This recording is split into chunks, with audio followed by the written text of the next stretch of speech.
podcast where inspiration meets your ears and ignites your spirit. I'm Alicia, your co-host, and alongside me is Devi Datta. Whether you are in your morning commute or evening wind down or just craving for a dose of positivity, Vikashvani is your go-to destination for all this. a celebrated mountaineer hailing from a small town has ascended to great heights in the world of mountaineering. With numerous accolades to his name, he has become a youth sensation. He has not only achieved remarkable feats but also dedicates his time nurturing aspiring mountaineers through his expedition programs. His journey serves as an inspiration to many, demonstrating that greatness can emerge even from the humblest beginnings.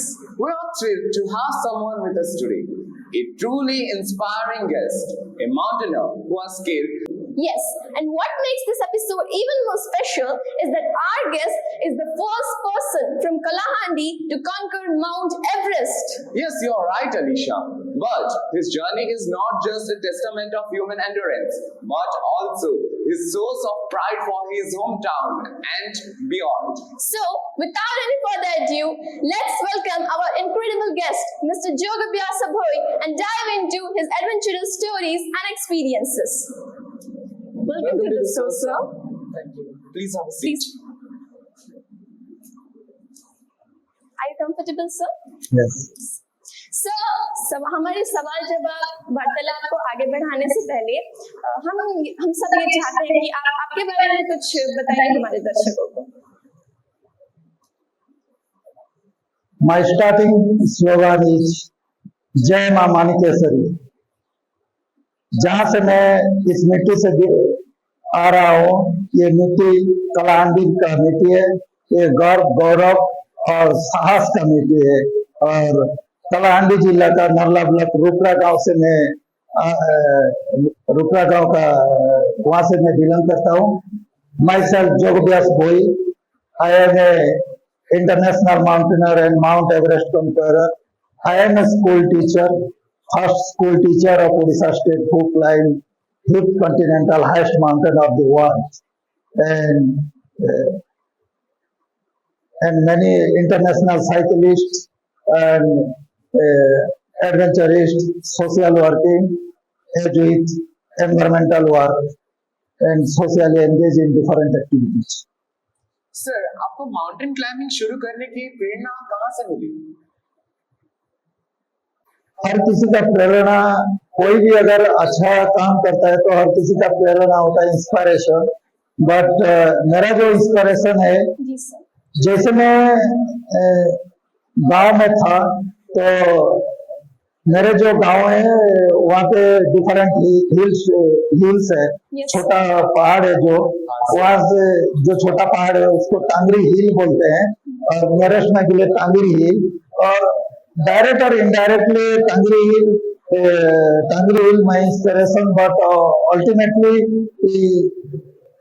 बोलने का मतलब है कि जब मैं after intermediate, after complete junior basic training, then graduation course in JV College Titlagarh, that time introduced with Sri Aurobindo and the mother. I am follower of the mother and Sri Aurobindo. तो वहाँ पे मेरा एक आज जो विकास वाणी है, उसी same वाणी को मैं दोहरा रहा, मतलब रिमाइंड कर रहा हूँ, रिपीट कर रहा हूँ कि श्री अरविंदो का एक, जैसे मैं श्री अरविंदो का एक पाठ्यचक्र स्टडी सर्किल होता है, तो मेरा पहला स्टडी सर्किल था. और उस दिन श्री अरविंदो का एक वाणी मुझे बहुत अट्रैक्ट किया था. श्री अरविंदो ने बोला कि ये भारत का आध्यात्मिक इतना महान है कि विश्व का उच्च से उच्च पर्वत के ऊपर खड़ा होकर सारा विश्व को एक आलोक प्रदान कर सकता है. और उसी वाणी ने मुझे मतलब इंस्पिरेशन जगाया, और उसी वाणी ने मुझे आगे जाकर दुस्साहसिक प्रेरणा मिली और दुस्साहसिक पर्वतारोहण के प्रति आकर्षित किया. और पहला जो सीमा का एक पहला चैप्टर है एडवेंचर जर्नी, दुस्साहसिक अभियान. दुस्साहसिक अभियान का मतलब होता है साहस से कुछ अधिक करना, और adventurous journey is surely victory. तो उसी से मुझे प्रेरणा मिली और अपने माता पिता से प्रेरणा मिली कि हम लोग गांव में थे, तो ये पहाड़ के बारे में। Exactly, sir. That's the most beautiful thing you said. Sir, क्या आप अपनी जो पहली चढ़ाई आपने की थी उससे लेकर एक एक्सपीरियंस माउंटेनर के बनने तक का सफर हमें ताजा कर सकते हैं, शेयर कर सकते हैं? श्योरली। जैसे मैं गांव में था और गांव से पढ़ाई, स्कूलिंग गांव से पढ़ाई किया, फिर बाद में गया और उसके बाद में कलांडी नाइगोड डिस्ट्रिक्ट बलांगीर जो टिटलागढ़ जेवी कॉलेज में मैं पढ़ाई कर रहा था। उसी टाइम में मैं आई joined NCC, national cadet club और एनसीसी कैडेट क्लब के तौर पर मैंने ज्वाइन किया और उसी दौरान मैंने ये एडवेंचर के बारे में भी पता चला। सर, एक माउंटेनर बनने के लिए तो आपको फिजिकली और मेंटली बहुत स्ट्रांग होना जरूरी है। आप अपने आप को फिजिकली और मेंटली तैयार कैसे रखते हैं? एक अच्छा क्वेश्चन है और हम लोग माउंटेनियर बनने के लिए फिजिकली मेंटली टफनेस होना बहुत जरूरी है। Yes. और इसके लिए एक बेसिक चीज मैंने और कुछ दिन पहले लास्ट 21 जून जो है इंटरनेशनल योगा डे था और मैं सबको बोलना चाहूंगा और जितने भी स्टूडेंट सबको और जितने भी यूथ यंगस्टर एंड ओवरऑल सबको मैं ये मैसेज देना चाहूंगा कि आप लोग योग करिए। योग माउंटेन बनने के लिए हमको इनर स्ट्रेंथ चाहिए और इनर स्ट्रेंथ, स्टेमिना, ये सब चीज कहाँ से आएगा? और जैसे आप लोग माउंटेन जाओगे तो आप ऑक्सीजन लेवल पूरा लो हो जाओगे, उस टाइम में अपने जो रेस्पिरेटरी सिस्टम स्लो हो जाएगा और ये जो है ना फिजिकल स्टेमिना, ये सब आपका yoga pranayama and yoga is the best and overall आपका एक्सरसाइज करेंगे उसके बाद yoga and pranayama most necessary. अगर प्राणायाम में जैसे माउंटेनियर बनने से पहले मैं रोज 3 से 4 घंटे एक्सरसाइज कर रहा था, मतलब 2-2.5 घंटे तो फिजिकल एक्टिविटीज हिल्स एरिया में जाता था, रनिंग, क्लाइंबिंग, ये सब एक्टिविटीज कर रहा था। आफ्टर ऑल मैंने योगा एंड प्राणायाम 1 घंटे 1.5 घंटे कर रहा था, 2 घंटे के आसपास योगा एंड प्राणायाम कर माउंटेन और उसके अलावा डाइट वगैरह ये सब कुछ चीजें करेंगे। और mental toughness is most required in mountain, क्योंकि आपको डिप्रेशन आ जाएगा जैसे मतलब माउंटेन हाई एल्टीट्यूड में जाएंगे और हर सिचुएशन हर स्टेप में आपको मुश्किल और ऑब्स्टेकल आएंगे।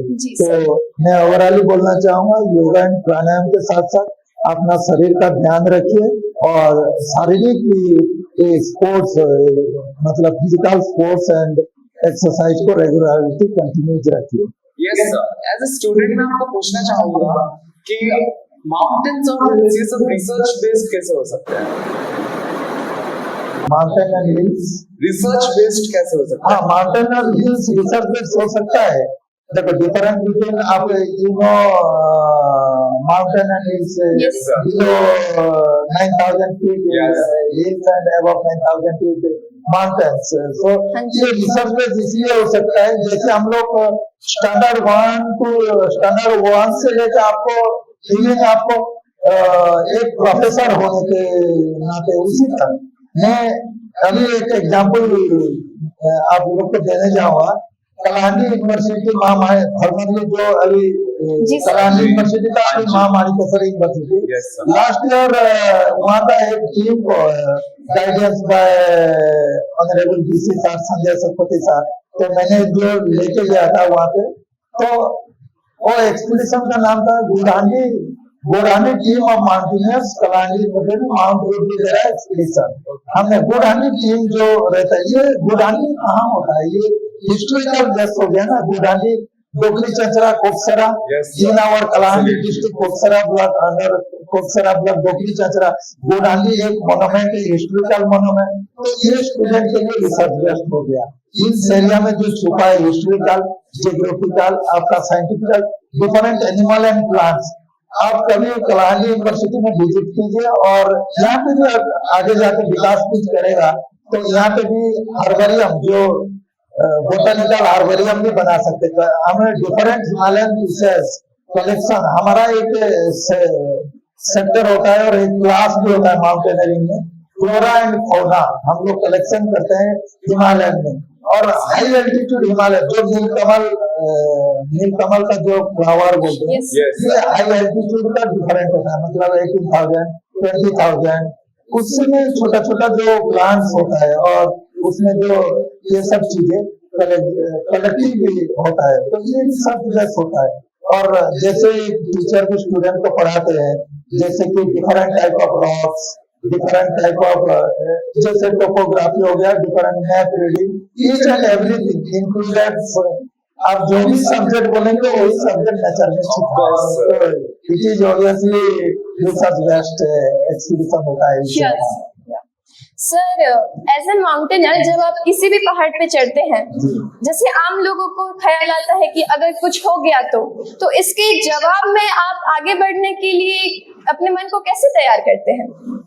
नहीं, ये चीज पहले मुझे भी आया था। जैसे मैं माउंटेन में गया था और डिफरेंट लोगों मुझे क्वेश्चन भी पूछे थे कि अगर माउंटेन में कहीं खो गया, इसके लिए हमको प्रॉपर ट्रेनिंग होता है। जैसे हम लोग का पढ़ाई होता है, माउंटेनियरिंग का भी पढ़ाई होता है, मतलब कोर्सेस होता है। और बेसिक एडवांस कोर्स BMC होता है, बेसिक एडवांस होता है, सर्च एंड रेस्क्यू। आपने जो क्वेश्चन पूछा है ये सर्च एंड रेस्क्यू कोर्स पर होता है। सर्च एंड रेस्क्यू में हमको ये सिखाया जाता है कि अगर माउंटेन में सपोज हमको क्लाइंब करने के लिए हम लोग माउंटेन में चले गए और वहां पे फंस गए, हमारे पास कोई साधन नहीं है, हमारे पास कोई टीम मेंबर, लिमिटेड टीम के अलावा और कुछ नहीं है, तो उसी सिचुएशन में हम कैसे अपने आप को रेस्क्यू करें और वो मतलब ऑब्स्टेकल को हम लोग कैसे पार करें। आपने देखा होगा मैन वर्सेस वाइल्ड में जो बियर ग्रिल्स, मैं भी एवरेस्ट क्लाइंब के दौरान मिले थे, उनके साथ एक बार मेरा मीटिंग हुआ था। तो ये जो एडवर्स सिचुएशन में हम कैसे तैयार करेंगे, ये सर्च एंड रेस्क्यू में सिखाया जाता है। हम लोग को पूरा प्रॉपर कोर्स होता है, हमको सिखाया जाता है कि हम लोग सपोज मानो कि अगर जंगल में कहीं जैसे जंगल ट्रेकिंग कर रहे थे और कहीं घूम हो गया, ऑब्स्टेकल हो गया, बारिश हो गया, उसी सिचुएशन में हम लोग के पास क्या होना चाहिए, क्या मटेरियल होना चाहिए। और ज्यादा बारिश हो गया तो हम लोग कोई रास्ता नहीं, तो हम उस टाइम मैप रीडिंग का प्रॉपर कैसे यूज करेंगे, हमारे पास कंपास है कि नहीं, कुछ डिफरेंट जो टेक्निकल इक्विपमेंट्स होता है। और उसके अलावा भी विदाउट टेक्निकल इक्विपमेंट्स भी हम लोग ये डायरेक्शन और एनवायरमेंट और जो हिल का पोजीशन को देखते हुए हम लोग शेल्टर बना सकते हैं। मतलब सपोज मानो कहीं रॉक में फंस गया और बारिश तूफान आ गया, हमारे पास कुछ भी नहीं है, टेंट नहीं है, कुछ भी नहीं है, बैकपैक है और मेरे पास टीम है, तो हाउ टू सेव उसी सिचुएशन में हम लोग कैसे सेव करेंगे। तो हम लोग यूज करेंगे नेचुरल शेल्टर, जो बोलते हैं रॉक शेल्टर, रॉक का कोई शेल्टर होगा। हम लोग ऐसे आइडेंटिफिकेशन पहले एक माउंटेनियर के तौर पर हमको आना चाहिए कि हम लोग तुरंत डिसीजन, और सबसे बड़ा एक चीज होता है डिसीजन मेकिंग, लीडर का डिसीजन मेकिंग, क्या डिसीजन लेना चाहिए उसी सिचुएशन में। तो ये ऑब्स्टेकल जो आएगा, और ये मुश्किल तो आएगा एडवेंचर, क्योंकि इसके नाम है एडवेंचर और माउंटेन, तो माउंटेन्स तो ऐसे नहीं, तो उसी दौरान हम लोग अपने आप को मुश्किल से बचा के हम लोग आगे बढ़ सकेंगे। यस सर, जो हमारे व्यूअर्स हैं, जो हमें देख रहे हैं, स्पेशली हमारे विकास ग्रुप ऑफ इंस्टीट्यूशन के स्टूडेंट, उन्हें आपसे ये जरूर सीखना चाहिए कि लाइफ में चाहे कितनी भी मुसीबतें आए, हमें उसका डर कर नहीं बल्कि साहस से सामना करना चाहिए। इसीलिए तो किसी ने कहा है डर के आगे जीत है। As a mountaineer, जब आप पहाड़ पे चढ़ते हैं तो वहां पे एनवायरमेंट में भी प्रॉब्लम्स आती है, प्रदूषण होता है, तो उस सब चीज के लिए आपने उस प्रभाव को कम करने के लिए क्या क्या निष्पत्ति लिया है? जैसे ये एनवायरमेंट के लिए अभी ये एक मेजर इशू हो गया है। जितने भी माउंटेन, आपको पता होगा अभी अंटार्कटिका में जो आइस बर्फ सब मेल्ट हो रहा है, और ये ग्लोबल वार्मिंग के कारण भी, और इसके चलते, और क्लाइंबर भी, जो क्लाइंबर लोग जाते हैं different hills and mountain, not only Himalaya range but also in our local hills, हम लोग जो जाते हैं पिकनिक के लिए जाते हैं, एंटरटेनमेंट के लिए जाते हैं, तो हम वहाँ पे क्या करते हैं, use plastic and different garbage हम लोग खाने पीने और एंजॉय करने के बाद हम लोग फेंक देते हैं। और एक चीज होता है, हम लोग साउंड पॉल्यूशन भी करते हैं, डिफरेंट म्यूजिक सिस्टम लगा के डांस करते हैं, ये सब करते हैं। तो ये इकोसिस्टम पूरा एक इसके चलते हम लोग डिफरेंट अवेयरनेस कैंपेनिंग हमने किया है, कई सारे कैंपेनिंग किया है। आप केंद्रगढ़ डिस्ट्रिक्ट में खंडाधार में किया है, केंद्रगढ़ प्रधानपाड़ में किया है, मयूरभंज सिलीपाल में भी किया है, कलाहांडी में तो बहुत सारे हमने अवेयरनेस कैंपेनिंग किया है, बलांगीर में किया है। मान लो उड़ीसा के अलावा डिफरेंट स्टेट से भी हमने किया है, हिमालय में स्पेशली। सब लोग को हम लोग यही मैसेज देते हैं कि save nature, save Himalaya, save Himalaya. इसके लिए क्या हम लोग जैसे माउंटेन में जाते हैं, कुछ चीजें हम लोग फेंकते नहीं है वहाँ पे, चाहे खाने का चीज हो गया, चाहे ये सब चीजें हो गया, तो हम सब कलेक्ट करके उठा के लाते हैं। वहाँ पे एक, मैं एवरेस्ट के स्पेशली बात करूँ, माउंट एवरेस्ट टूरिज्म में, वहाँ पे एक कमेटी फॉर्म है, SPCG बोल के, Sagarmatha pollution SPCG, Sagarmatha pollution control committee, SPCC committee है, जो ये पूरा देखभाल, जो भी माउंटेनियर एनवायरमेंट के खिलाफ जाता है उनके ऊपर एक्शन भी लिया जाता है, ट्रैकिंग उनको फाइन भी होता है, सबको सिखाया जाता है। और ये हमको as a mountaineer, not only Himalayan, not only hills, but also in our home, हम लोग घर में भी जब रहते हैं तो हमारा एनवायरमेंट को जरूर ध्यान देना चाहिए। हम लोग नीट एंड क्लीन रहना चाहिए। स्टडी कर रहे हैं तो अपने बुक्स को क्लीन रखना चाहिए, जो ड्रेस पहने हैं उसको क्लीन करना चाहिए, जैसे कि हम लोग डिफरेंट डिजीज से बच सकते हैं। तो ये एनवायरमेंट हमको एक लेसन देता है कि क्लीननेस जितना अच्छा रहेंगे तो हमारा सब चीजें उतना ही ठीक होगा। Yes sir. सर, ये आपकी बात मुझे बहुत अच्छी लगी कि आपने स्वच्छता के बारे में बोला, स्वच्छता बनाए रखने के बारे में बोला। सर, जैसा कि हम जानते हैं कि आप एक माउंटेनर हैं, तो माउंटेन क्लाइंबिंग में टीम वर्क का कितना इंपॉर्टेंस रहता है, स्पेशली माउंट एवरेस्ट जिस पिक को हासिल करने के लिए? जैसे माउंटेनरिंग एक्सपीडिशन हो या पर्वतारोहण अभियान या कोई भी काम होता है, हमको टीम वर्क का बहुत जरूरत होता है। जैसे आप लोग दोनों बैठे हैं, ये भी एक टीम वर्क है। yes, तो मैं हर बच्चे को ये मैसेज देना चाहूँगी, टीम वर्क पहले जरूरी होना चाहिए। और माउंटेन में तो स्पेशली टीम वर्क होना चाहिए, क्योंकि mountaineering expedition is big adventure, और ये इतना दुस्साहसिक, इसमें अपने जान को जोखिम में डालना है। और आप जैसे माउंटेन में जाते हो, वहाँ से वापस आएगा कि नहीं आओगा, कि मतलब रिटर्न बैक होगा कि नहीं होगा, किसी को पता नहीं। हाँ। और माउंटेन के अंदर जब रहते हो तो उसी दौरान हम लोग का पूरा प्रॉपर टीम वर्क होता है, टीम का प्लानिंग होता है। टीम में एक लीडर होता है, मेंबर होता है, कोई मतलब टेक्निकल इक्विपमेंट के बारे में होता है, डिफरेंट सेक्शन होता है। और टीम वर्क एक दूसरे से को रिलेटेड होता है, जैसे एक दूसरे के ऊपर संपर्क है। अगर एक दूसरे का, एक भी टीम मेंबर का सीख हो गया, एक टीम मेंबर का इंजरी हो गया, और कोई भी माउंटेन हजार हो गया, सिकनेस हो गया, कोई भी चीज हो जाता है, तो ये टीम का फेल्योर लिस्ट में चला जाता है। तो हम लोग को पहले टीम को प्रॉपर ब्रीफिंग करना चाहिए, और प्रॉपर अरेंजमेंट करना चाहिए, उनका ओवरऑल सब कुछ देखना चाहिए, और एक प्रॉपर टीम फॉर्मेशन करना चाहिए।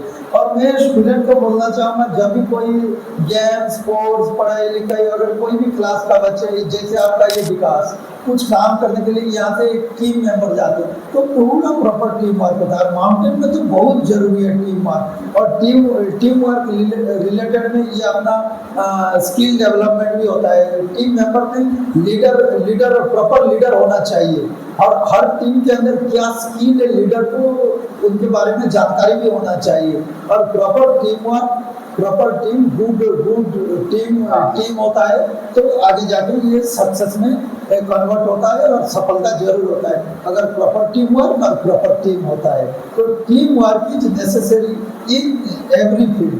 तो हम लोग मिल के काम करेंगे, नॉट ओनली स्कूल, और हम लोग स्कूल में नहीं, ये गांव में भी नहीं, अपने जिले में नहीं, ये भारत को अगर विकसित भारत बनाना है, और ये भारत को आगे ले जाना है, तो हमको एक साथ मिल के काम करना है, प्रॉपर टीम वर्क, और माउंटेन के ऊपर जाना है तो वो भी टीम वर्क होना चाहिए। तो team work is most necessary. Yes sir, unit is important sir. Sir ये हमारे एक बच्चे का क्वेश्चन है सर। जैसा कि हम सभी जानते हैं कि कैलाश पर्वत में चढ़ने के लिए मतलब कोई चढ़ नहीं पाया अभी तक, देखें तो बहुत सारे लोग ट्राई कर चुके हैं, लेकिन आपका इसका क्या पॉइंट ऑफ व्यू है कैलाश पर्वत को लेके? क्या आप गए हैं वहाँ पर? मैं माउंट जो कैलाश का मानसरोवर होता है, ये अच्छा क्वेश्चन भी बहुत सारे लोग लिंक्डइन हमको पूछते हैं रास्ते में भी, और जैसे हम लोग माउंटेनर है तो बहुत सारे कॉन्टैक्ट भी हमारे पास आता है। तो माउंट कैलाश क्यों क्लाइंब किया नहीं जाता? तो पहले तो कुछ फॉरेन कंट्रीज ने भी ट्राई किया था माउंट कैलाश के लिए। माउंट कैलाश में एक स्पिरिचुअल, एक आध्यात्मिक अद्भुत शक्ति है जो ये साइंस में भी प्रूव हो चुका है कि माउंट कैलाश के लास्ट पार्ट में कोई भी समिट तक नहीं पहुंचते, वो किसी को भी पता नहीं होता। और उसी में आपको कुछ राडार्स वगैरह और जैसे हम लोग का जो टेक्निकल इक्विपमेंट्स है और साइंस का जो लेटेस्ट टेक्नोलॉजी भी उसमें काम नहीं होता है। फाइनली माना है कि भारत ही ये स्पिरिचुअल का कंट्री है, तो फाइनली भारत ये सब चीज़ें देख के माउंट कैलाश को होली पीक जैसे ये पवित्र स्थान घोषित किया है, जैसे हम लोग देवालय मंदिर ये सब चीज़ें करते हैं, तो माउंट कैलाश को होली पीक घोषित किया है। कोई भी क्लाइंब करने के लिए नहीं जाता। ऐसे भी माउंट कैलाश बहुत टेक्निकली टफ रहता है, और कभी कभी कुछ लोग बताते हैं, मैं तो खुद माउंट कैलाश में कुछ चीज़ें देखे हैं और कुछ चीज़ें में वहाँ पे कुछ जो तपस्वी है उनसे मिले, उनसे सुने हैं। कभी कभी माउंट कैलाश में एक अलौकिक शक्ति दिखने को मिलता है, और जो अलौकिक शक्ति कभी कभी गंगोत्री में दिखने को मिलता है। गंगोत्री तपोवन गौमुख में जहाँ से गंगा जी का निकल के आया है वहाँ पे मिला है। तो माउंट कैलाश का अलौकिक ये दिखता है, कभी कभी वहाँ पे बड़ा सा नाग जैसा दिख रहा है, मतलब जैसे स्नैक्स, और ये जो नाग उसमें कभी कभी त्रिशूल भी देखे हैं, बोलते हैं तपस्या हम लोग देखे हैं। और साल में एक स्पेशल ओकेजन होता है, एक दो बार वो सांप दिखाई देता है। और ये चीज हमने सुना था माउंट इंद्रासन के दौरान, जैसे हम लोग तक्षक नाग जो रहता था, तक्षक नाग का भी एक फुटप्रिंट है कि कहाँ पे, हिमाचल प्रदेश में जो माउंट इंद्रासन के रूट में हमने वहीं पे भी देखा है कुछ फुटप्रिंट्स वगैरह, हिस्टोरिकल मोन्यूमेंट। और वहाँ का लोकल पीपल भी ये माउंट कैलाश के बारे में बोलते हैं। और माउंट कैलाश तो होली पीक है और हम लोग रेस्पेक्ट देते हैं। ऑफ कोर्स वहाँ पे माउंट कैलाश जैसा और एक पीक है, उनका नाम है पांडिव, जो कभी 5 पांडव जैसे महाभारत में आते हैं, तो 5 पांडव स्वर्ग जाने के लिए जो जिस हिमालय के ऊपर चढ़ के गए थे, उसी पीक का नाम, माउंटेन का नाम है पांडिव। तो पांडिव भी आज तक कोई भी क्लाइंब नहीं किया, कोई भी नहीं किया क्लाइंब। तो इनक्रेडिबल इंडिया, और मैं बोलूँगा माउंट कैलाश ये भगवान शिव का स्थान है। और स्पिरिचुअल का तो ऑलरेडी पावर है, आगे जाके बढ़ा रहता है। हाँ, ये सब चीजें। Yes sir. तो ये है कैलाश, माउंट कैलाश के बारे में।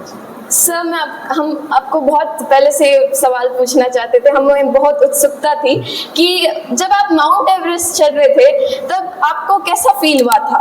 मतलब कैसी खुशी हुई थी या आप कैसा फील कर रहे थे? देखो, माउंट एवरेस्ट में पहले गया था तो बहुत खुशी था जे यहाँ से गया। उसके बाद मैं माउंट एवरेस्ट काठमांडू से लुटला गया, वहाँ से 5 दिन का ट्रैक किया, बहुत फास्ट ट्रैक, जो 15 दिन का ट्रैक लगता है बेस कैंप के लिए, मैंने 5 दिन में तय किया।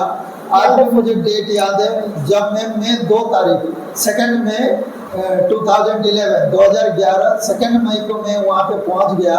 उसी दिन सेम डेट में एक डेड बॉडी वहाँ से निकाल रहे थे, तो वहाँ देखे मैंने चौंक गया। मैंने बोला ये माउंट एवरेस्ट में कहाँ आया, यहाँ के लोग कहते मेरे मन में आया। फिर मन में और दूसरे पार्ट में मैंने ये भी सोचा तो मुझे नहीं डरना चाहिए, कुछ गलती हो सकता है, क्या हो सकता है, ये तो नेचर का कुछ लॉ है, प्रकृति का नियम है, कुछ होना है और एडवेंचर में आके कुछ होना है तो होना है, इसमें डरने का क्या बात। जैसे बैटलफील्ड में आ गया तो पीछे हटने का नहीं, आगे जाने का। तो मैं बेस कैंप में ये देखा, और मैं जैसे ही सुबह बेस कैंप में 2-3 दिन रुका तो मैं वहाँ पे 2 स्पिरिचुअल बुक में पढ़ाई कर रहा था। हाँ। एक दुर्गा स्तोत्र श्री अरविंदो ने लिखे, ये total enter India is Durga. Durga बनने से कोई एक्स्ट्रा एक लेडीज वोमेन नहीं है, टोटल इंडिया ये भारत भूखंड है, एक दुर्गा है और इसमें एक पावर है। मैं वही पढ़ाई कर रहा था और माँ बुक्स जो वहाँ पे मदर्स का क्या फोर्स होता है उसी पढ़ाई कर रहा था। और जैसे मैं टेंट में रहता था बेस कैंप में, वहाँ पे अल्टीट्यूड 5500 मीटर से अबव, तो अराउंड 17,000 फीट अबव। तो जैसे वहाँ पे जिम में खोल रहा था तो मैं सीधा माउंट एवरेस्ट को देख रहा था और मैं अपने मन से कनेक्ट कर रहा था कि भगवान मुझे इतना शक्ति दे। और माउंटेन सोल को मैं कल किया था कि मैं उस ऊपर के ऊपर कब जाऊं और मुझे कब ये चांस मिले।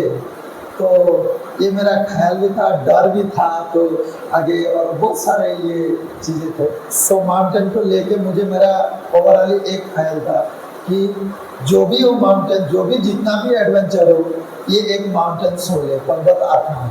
Yes sir. सर, आपने जो स्पिरिचुअलिटी की बात की है, स्पिरिचुअल बुक्स आपने पढ़ी इतनी सारी, तो जब आप माउंट एवरेस्ट में थे या क्लाइंब कर रहे थे या उतर रहे थे, तब आपने कुछ ऐसा मिरेकल देखा जो आपको मतलब लगा कि ये तो मैंने कभी नहीं देखा था? हमने मॉन्क्स के बारे में भी पढ़ा है, उनको देखा आपने या कुछ और?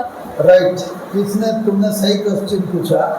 जब मैं माउंट एवरेस्ट में था तो जिस दिन मुझे बेस कैंप से ऊपर जाना था, जी सर, उसी दिन मेरा मन में बहुत सोचने आया था कि सच में मैं माउंट एवरेस्ट चढ़ पाऊंगा या नहीं चढ़ पाऊंगा या, जैसे मेरे मन में कंफ्यूजन आ गया और ये मैं सरवाइव करूंगा या नहीं कर पाऊंगा। उसी दौरान मैंने, जब मुझे कुछ मुश्किलें आते थे तो Shri Aurobindo and the Mother's का पिक्चर सामने लेके मैं बैठा रहा और उसी दिन मैंने दुर्गा स्तोत्र और मदर्स बुक को कम से कम 20-30 टाइम्स मैंने पढ़ा और बाद में अपने चेस्ट के ऊपर रख के मैंने सो गया टेंट के अंदर। और अगले सुबह मतलब अर्ली मॉर्निंग मुझे हाई कैंप में निकलना था।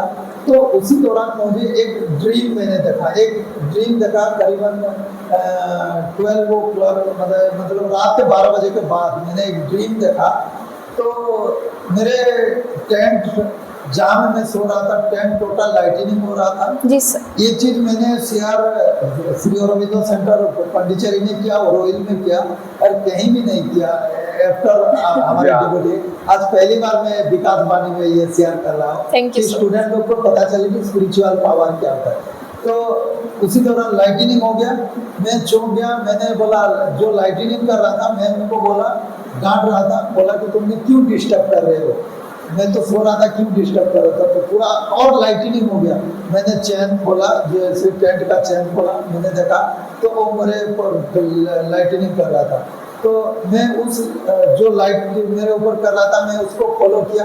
मैंने बोला, तुम क्यों डिस्टर्ब कर रहे हो, तो तुम लाइट बंद करो बोल के मैं उनके पीछे गया।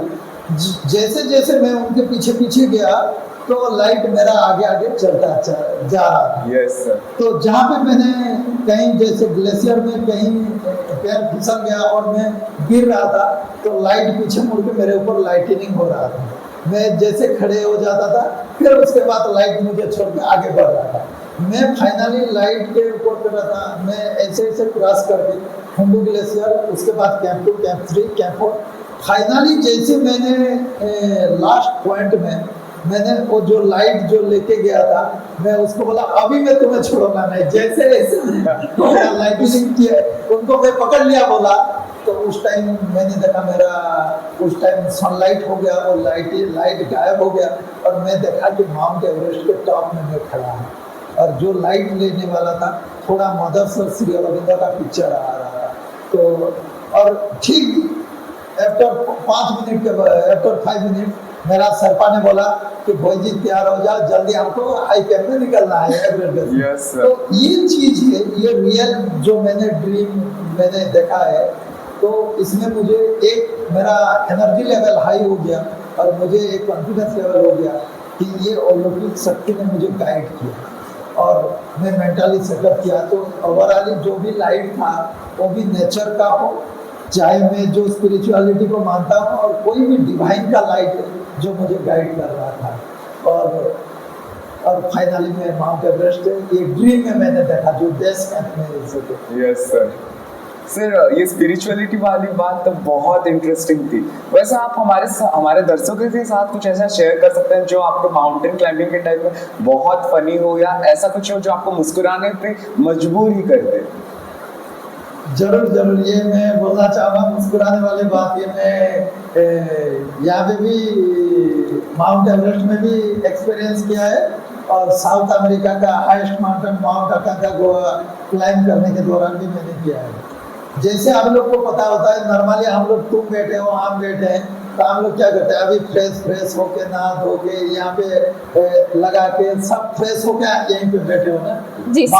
माउंटेन के ऊपर कोई नहीं होता, यहाँ पे नहाना धोना नहीं होता, विदाउट ब्रश में खाना पड़ता है, जो चीजें खाना खाए विदाउट ब्रश में। इसमें सबसे फनी चीज ये होता है कि माउंट एवरेस्ट में एक रूल है कि हम लोग कभी भी क्या बोलते हैं टॉयलेट बाहर नहीं फेंकते। हिमालय में हम लोग यूरिन जाते हैं टॉयलेट बाहर नहीं फेंकते। और उसमें एक रूल होता है कि माउंटेन में जितना भी टॉयलेट है जिसका टॉयलेट वो खुद कैरी करके लाएंगे ऊपर से, जिसका टॉयलेट खुद कैरी करके लाएंगे।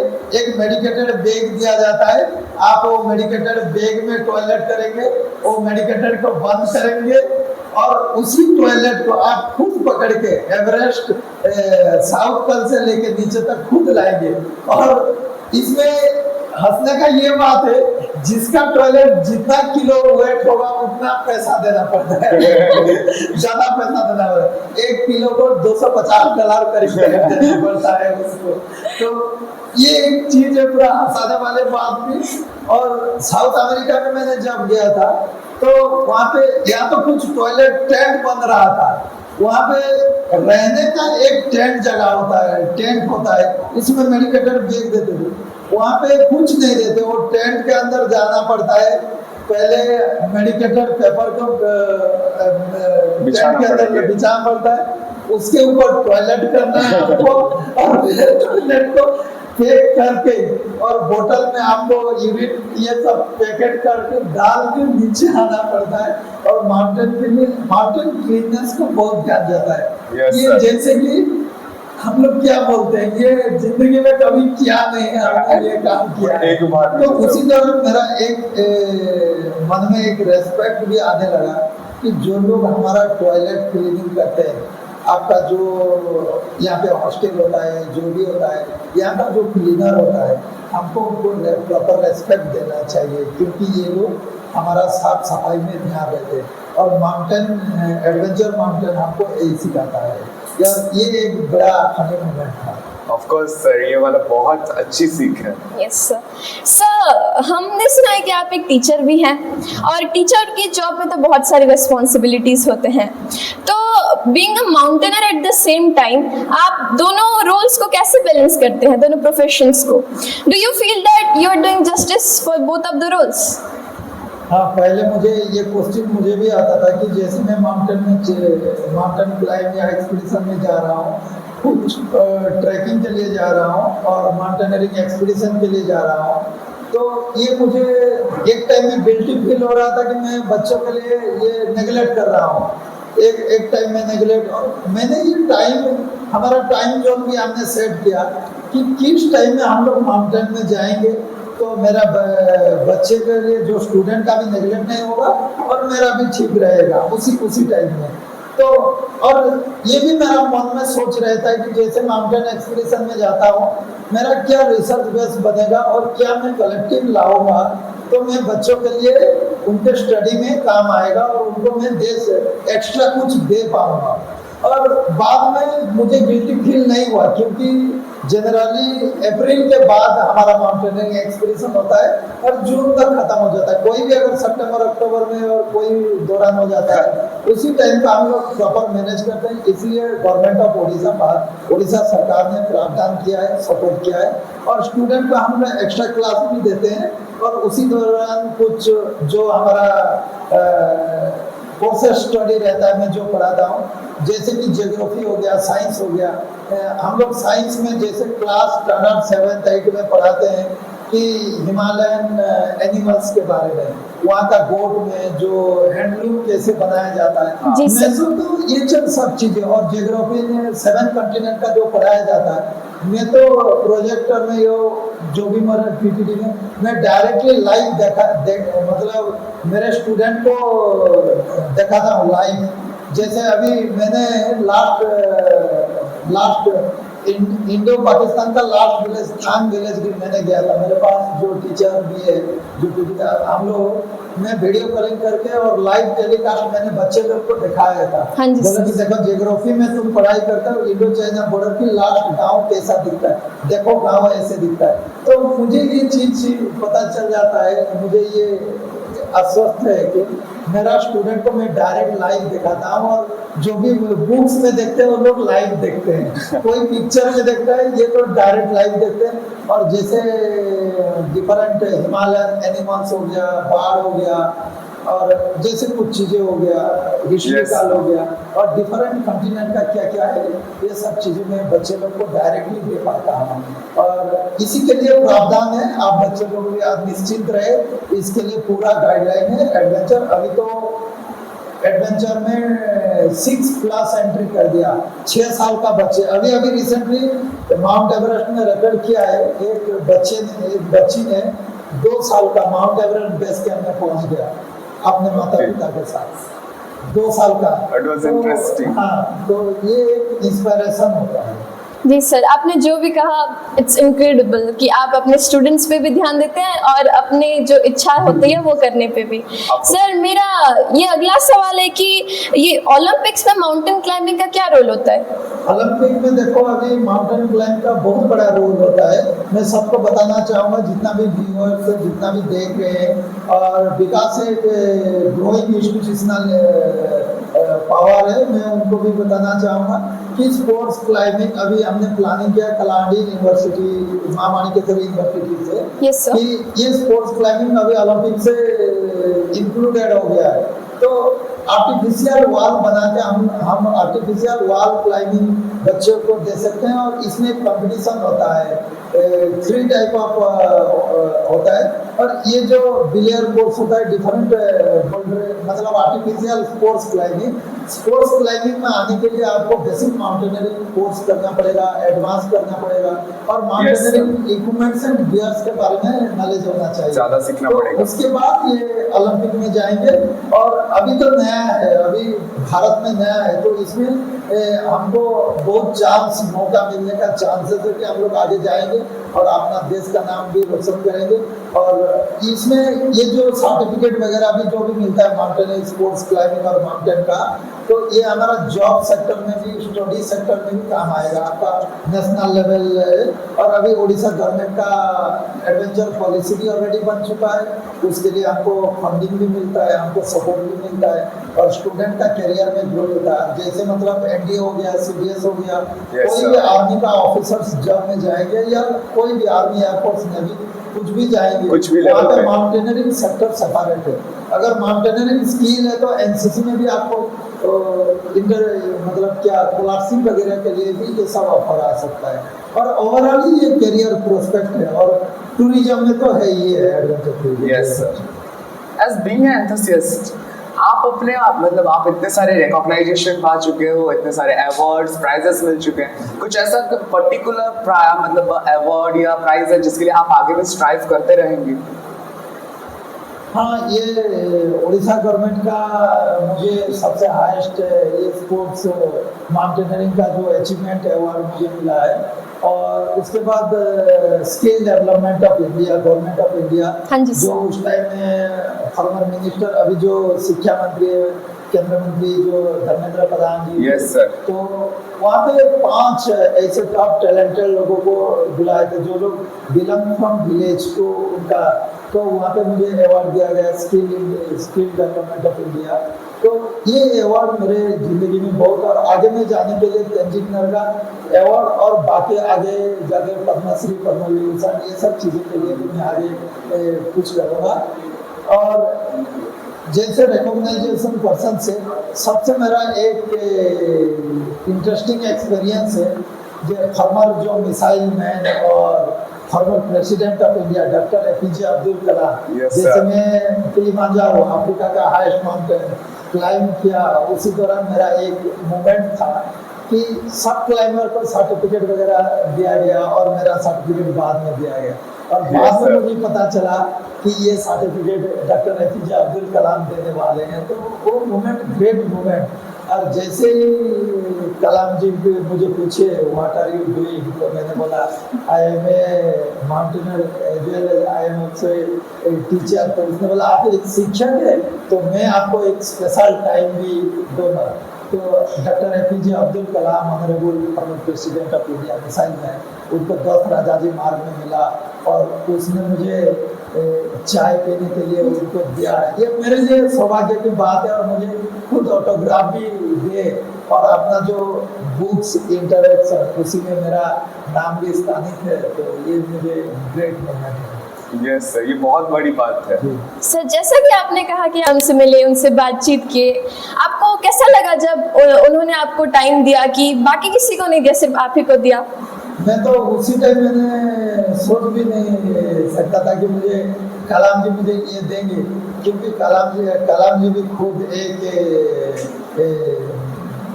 टीचर शिक्षक को बहुत, स्टूडेंट को ये बहुत अच्छे से मतलब लाइक करते हैं और रेस्पेक्ट देते हैं, ऑनर करते हैं शिक्षक को। और एक चीज़ वहाँ पे आया कि वो श्री अरबिंदो को भी जानने के लिए एक बुक पढ़ाए थे, the life divine. Shri Aurobindo का एक बुक था लाइफ डिवाइन के बारे में। और जैसे मैं जिस माउंटेन में मैं जाता हूँ उसी में स्पिरिचुअल फ्लैग भी लेके जाता हूँ। तो मेरा जो श्री अरबिंदो का स्पिरिचुअल फ्लैग देखे बोले ये चीज़, और उसी दौरान मुझे जो मौका मिला तो मैं कभी सोच भी नहीं सकता था, और उसी मौका ने दिया कि ये स्पिरिचुअल है और ये कनेक्टेड और बाकी सब चीज़ें दिया। तो मैं ये कह सकता हूँ कि आपका हुनर, आपका एक्स्ट्रा एक्टिविटी और आपका जो जुनून, आपका कुछ करने का क्षमता आपको वर्ल्ड का एक से एक व्यक्तित्व के पास पहुंचा सकता है। और सब स्टूडेंट को मैं ये बोलना चाहूँगा, अपने हुनर, अपने काम पे फोकस कीजिए, अपने स्टडी को ध्यान देकर अपने काम को पूरा एक्सट्रीम लेवल पर लेके जाए, एक्सट्रीम पॉइंट पर, तो आपके पास एक से एक व्यक्तित्व को मिलने के ये संभावना हो जाएगा और आप जरूर सफलता पाएंगे। यस सर, आपने बहुत अच्छी बात कही है। सर एज अ एल्पिनिस्ट जो हमारे व्यूअर्स हैं, हमारे पर्टिकुलरली हमारे जो स्टूडेंट्स हैं, उन्हें आप ये बताइए कि क्या जो माउंटेन क्लाइंबिंग है या एडवेंचर या टूरिज्म, इन सब को हम एक प्रोफेशन की तरह कंसीडर कर सकते हैं या it is only termed as hobby? हम लोग ये प्रोफेशनल हॉबी दोनों तय कर सकते हैं। जैसे माउंटेन में जाओगे, माउंटेन एडवेंचर में अगर नेचर एंड हिल्स में जाओगे तो एक तो फिजिकली फिटनेस रहेगा, मेंटली टफनेस रहेगा, और ये शारीरिक तौर पर मेंटली फिजिकली एंड बौद्धिक स्तर हम लोग विकसित होंगे। और इसको हम प्रोफेशनल भी कर सकते हैं। अगर मानो तुम्हारे पास स्किल है और तुम अभी आपको पता है हिल एरिया में जो भी स्पेशली जो north east area, hill area और हाई एल्टीट्यूड एरिया में, जैसे सियाचिन ग्लेशियर हो गया, मैं सियाचिन भी गया और रेजांगला गया, लास्ट मोमेंट का जो गया, ये सब चीज़ें में क्या होता है, प्रोफेशनल माउंटेनियर लोगों को मतलब स्किल होता है। आपको अगर हाई डिफरेंट कंट्री, न्यूजीलैंड हो गया और कनाडा हो गया, डिफरेंट कंट्री में जॉब ऑफर होता है, उसमें एक लाइन लिखा होता है कि आपको knowledge about high altitude experience और माउंटेनियरिंग। आप एक डॉक्टर्स पढ़ाई किए हो, कोई मतलब डॉक्टर्स का कोर्स किए हो, और इंजीनियरिंग आप देखा होगा BRO बोलते, border road organisation, engineering, doctor, कोई भी काम किया। आप साइंटिस्ट लोगों के लिए भी इसमें प्रोफेशनल है, आप माउंटेनियरिंग में स्कोप देंगे। आप एक जियोलॉजिस्ट भी होगी, जैसे कि अंटार्कटिका में हमारा मैत्री स्टेशन है, आकाश स्टेशन है, जो स्पेस रिसर्च सेंटर है, उसमें जाने के लिए आपको माउंटेनियरिंग एक्सपीरियंस होना चाहिए। हाँ जी सर। और ये टूरिज्म में भी हम लोग काम कर सकते हैं। अगर आपके पास एडवेंचर ज्ञान है और नॉलेज है, कल अगर प्रोफेशनल में जाओगे, डॉक्टर होगा, तो कल मानसरोवर में प्रोटोकॉल ऑफिसर के तौर पर आपका अपॉइंटमेंट हो जाएगा, क्योंकि आपको हाई एल्टीट्यूड नॉलेज है। तो एडवेंचर में इकोनॉमिकली भी हमारा डेवलप होगा।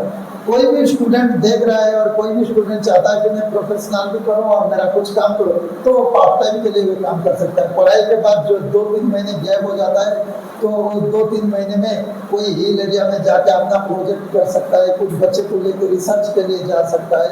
तो ये ओवरऑल माउंटेनियरिंग हमारा लाइफ स्किल है। और मैं तो बोलूँगा माउंटेनियरिंग ये लाइफ सेविंग, आपका डिजास्टर मैनेजमेंट में स्कोप है, और टूरिज्म में भी ये हॉस्पिटल, ये होटल में भी है, डिफरेंट लेवल पे डिफरेंट चीजें आप डिफरेंट सेक्टर में इसका Yes, sir. है ये सब चीज़। सर, ये जो मैं आपसे आगे सवाल पूछने वाली हूँ, वो सबने एक्सपीरियंस किया ही होगा कि क्या आप जब माउंटेन क्लाइंबिंग के बारे में सोच रहे थे, तो आपकी फैमिली ने आपका सपोर्ट किया या फिर सब आपने अपने बलबूते पे ही किया? नहीं, पहले जो माउंटेनियरिंग मैंने शुरू किया, उस दौरान तो यहाँ पे मैं थोड़ा उड़िया में मैं बोल रहा हूँ। हाँ ये सर, ये श्योर। कलाहांडी रे जेते बेले मुई पहला पर्वत चढ़ा आरंभ कली 1999 मसीहारे 2000 मसीहारे 1999 2000 आज के तकरीबन 22-23-24 बरस हिला। सेते बेले हमर गाँव गुटे फेमस वार्ड थिला, मके देखले कहूतिले जे डबर चढ़ू डबर बुबू आसला। तो डबर चढ़ू डबर बुबू आसला, तो डबर चढ़ी तो काना करबा होई, डबर चढ़ले काना आवा, हमें तो डबर तो किछि नहीं करबा। तो उसने बोल रहे थे कि हम भी हिल्स चढ़ाई कर रहे थे, हम तो कुछ नहीं करेंगे, आगे जाके कोई क्या कुछ करेंगे। तो ये जो टर्म था, अभी उसका टर्म चेंज हो गया है।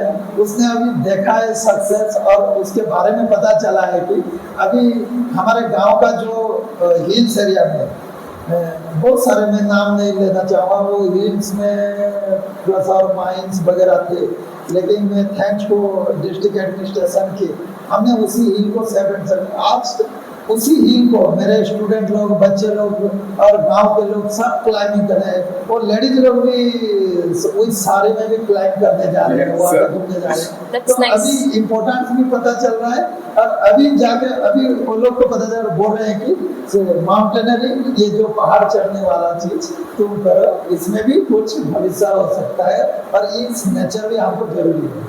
अच्छा सर, मैं आपसे एक सवाल पूछना चाहती हूँ कि माउंटेन क्लाइंबिंग में गवर्नमेंट्स की क्या फैसिलिटीज होती है, गवर्नमेंट क्या क्या प्रोवाइड करती है इंडिविजुअल्स को? देखो, माउंटेन में 2 तरह का फैसिलिटी होता है। माउंटेन क्लाइंबिंग या एडवेंचर स्पोर्ट्स में जाइए, जैसे कि स्पोर्ट्स क्लाइंबिंग में गवर्नमेंट आपको फंडिंग भी करेगा, आपको मेडल होने पर रिकॉग्नाइज भी करेगा। माउंट एवरेस्ट क्लाइंब करने से भी उड़ीसा गवर्नमेंट आपको केस अवार्ड देता है, डिफरेंट कंटिनेंट का क्लाइंबिंग करेंगे तो उसी का भी केस अवार्ड प्रोवाइड करता है। और दोनों सेक्टर में आपका काम आ सकता है। कॉर्पोरेट सेक्टर भी आजकल स्पॉन्सरशिप देते हैं और डिफरेंट देते हैं। एक तो ये गवर्नमेंट गौरव के बाद नैम कैंप तो होगा, दूसरा आप सोसाइटी के लिए कंट्रीब्यूशन कर सकते हैं। और गवर्नमेंट तरह के डिफरेंट खोले, मतलब टूरिज्म सेक्टर में और ये सब चीज़ें किए। और गवर्नमेंट का एक पॉलिसी है, उड़ीसा गवर्नमेंट का, सेंट्रल गवर्नमेंट का पॉलिसी, उसमें सबसे हाईएस्ट अवार्ड दिया जाता है, इक्विवेलेंट टू अर्जुन अवार्ड, उसको बोलते हैं Tenzing Norgay national adventure award. Equivalent हर साल एक व्यक्ति को दिया जाता है। तो ये चीज भी हो सकता है, ये तो एडवेंचर में जाके आप लोग का गवर्नमेंट का फैसिलिटी है, डिफरेंट गवर्नमेंट का, वो टाइम टू टाइम आपके ऊपर निर्भर करता है कि आप कितना ऊपर जाएंगे। और स्कॉलरशिप भी मिलता है उसके लिए स्कॉलरशिप भी मिलता है। आपका स्पेशल कोर्स में ऐड हो सकता है, आपका बेनिफिट मिलता है, आपका स्टडी में, करियर में, जॉब में, हर चीज में गवर्नमेंट अभी। और गवर्नमेंट आगे जाके और बहुत कुछ भी करने वाला है। हम लोग गवर्नमेंट से भी अपेक्षा चाहेंगे माउंटेनियरिंग स्पोर्ट्स का और बढ़ावा दे, और हम लोग भी है तो सरकार को ये निवेदन करेंगे। सर, ये हमारा आखिरी सवाल है। आप नेक्स्ट आप क्या चढ़ना चाहते हैं? इसके बाद मेरा 5 कॉन्टिनेंट मतलब ये आफ्टर मेरा 5 कॉन्टिनेंट कंप्लीट हुआ है। Yes, मेरा 2 कॉन्टिनेंट बाकी है, जैसे कि नॉर्थ अमेरिका का माउंट डेनाली और अंटार्कटिका का माउंट विल्सन। हमारा 5 कॉन्टिनेंट 7 कॉन्टिनेंट का सबसे बड़ा highest peak of the world, highest mountain peak होता है। और मैं और 2 पीक है मेरा, जो इसके बाद मैं कुछ अबव 8000 मीटर पीक चढ़ने का मैं प्लानिंग किया हूँ, जैसे कि माउंट चोयू, जैसे कि केटू तो हमको परमिशन नहीं मिलता क्योंकि ये पीओ के एरिया में जाता है। और जैसे कांचनजंगा हो गया, अन्नपूर्णा हो गया, धौलागिरी हो गया, बहुत सारी चीजें हैं। After all 14 highest mountain peak of the world above 8000 metre. और इंडिया में भी ऐसा 6 माउंटेन है जो पूरा टॉपनेस माउंटेन है, आज तक कोई भी नहीं गया। हम लोग उसी को जाने के लिए भी प्लानिंग कर रहे हैं। इसके बाद मेरा पहले 2 कॉन्टिनेंट का टारगेट है और बाकी ये कुछ हाई एल्टीट्यूड मतलब अबव 8000 माउंटेन। यस सर, हम चाहते हैं कि आप जिस भी पहाड़ पे चढ़े उस पे आप सक्सेसफुल हो। Yes, sir. Thank you so much, sir, for joining us today. It was a pleasure for having you in our show. Your words literally made us insight are glorious. And to our viewers, we hope you enjoyed this episode as much as we did. And if you found value in our discussion, please make sure to give this video a thumbs up and don't forget to subscribe to our channel and hit the notification bell so that you never miss an episode. Thank you so much, wonderful souls. Till then, take care. Bye bye.